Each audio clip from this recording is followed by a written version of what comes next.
Inatasan ni Pangulong Ferdinand R. Marcos Jr. ang Department of Social Welfare and Development na paghandaan ang pangmatagalang tulong sa mga bakwit dahil sa pagputok ng Bulkang Bulusan. Agad naman tiniyak ni DSWD Secretary Rex Gatchalian na nakalatag na ang tulong sa mga apektadong residente sakaling lumala ang sitwasyon sa bulkan. Iginiti Gatchalian na mahalaga ang pamamahagi ng tulong pinansyal upang matugunan ang pangailangan ng mga apektadong residente.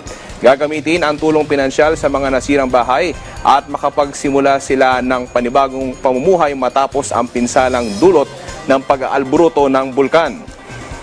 Mabilis at na-responde sa mga ganitong klaseng pagkakataon.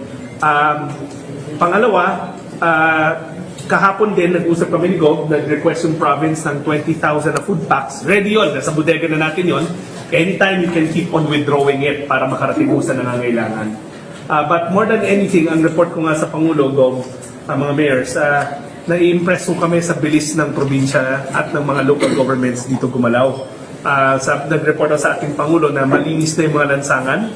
Umabot na pati yung bubong ng mga residente, nilinis nyo na rin. In school na lang ata ang gusto ni Gov pa puliduhin yung paglilinis. Na-report ko yun sa Pangulo at sabi nga niya, maganda yung response, no? And that this is how it should be. The close coordination ng lokal na pamahalaan, ng mga provincial governments at ng pamahalaan nasyonal. Pero admittedly, sabi ko nga kanina kay Yusek, this is one of the fastest cleanup efforts I've ever seen. This is our fourth volcano. This is our fourth volcano eruption, no, sa time namin as a DSWD.